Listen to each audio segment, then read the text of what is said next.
because I think we can all get into our seasons of woe is me, right?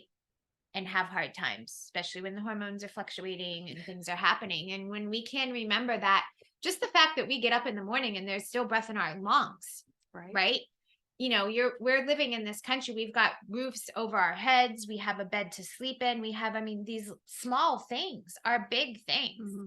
I mean, if I want to get more concrete about it, I was going through this, we're further in now, but, taking Anthony, my first kid, to school, and it was hard, at least for me. Everyone handles it differently. Some women in our community are like, like, this is a part of, like, get over it, whatever.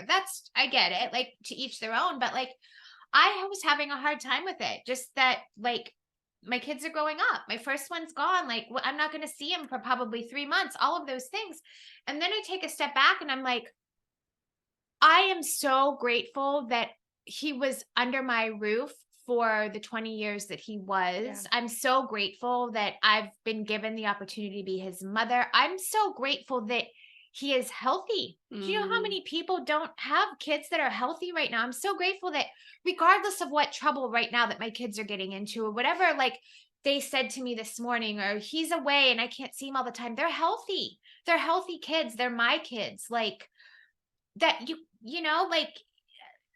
Totally. And listen, that time, that practice, that is what we're all looking for, right? Because let's talk about something that we can get stuck in, where gratitude can help us get out of.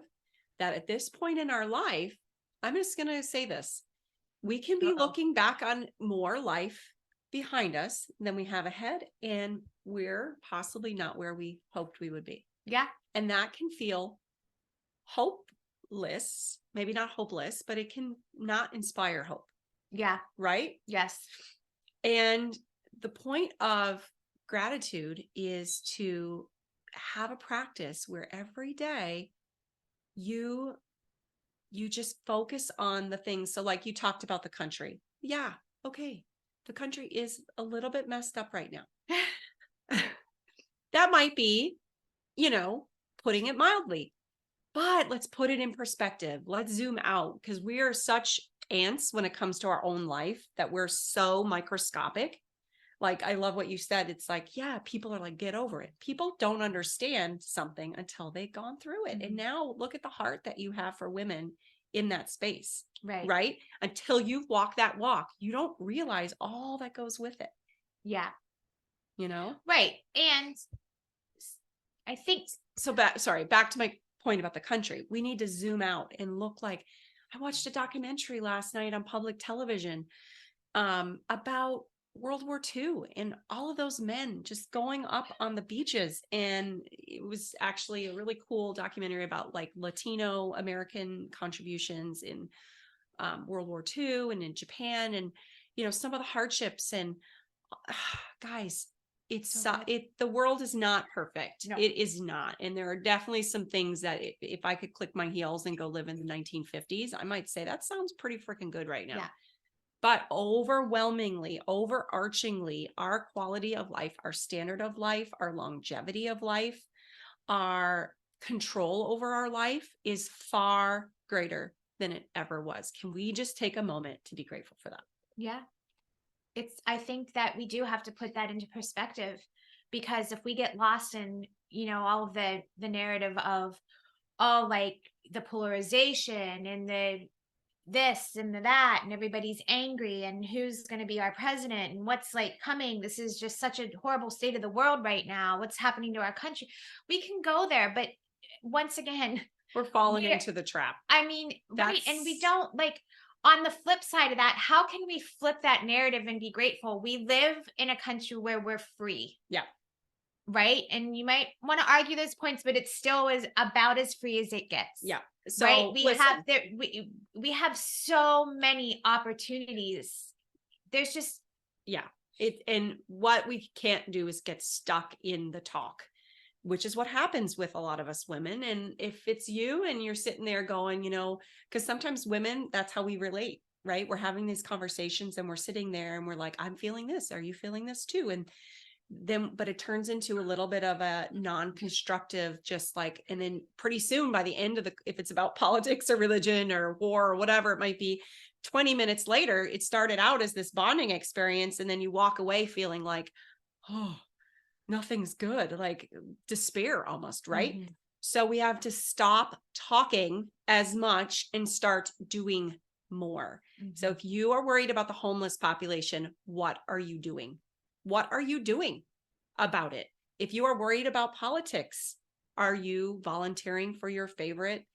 This is a political season. Are you out there canvassing? What is it that you can do? Because I guarantee you that action is what will, at least put something in your sphere of control to where you can say, I am making a difference. And that speaks to everything we And then talk you have about, a lot to be because grateful for. you have so much to be grateful for.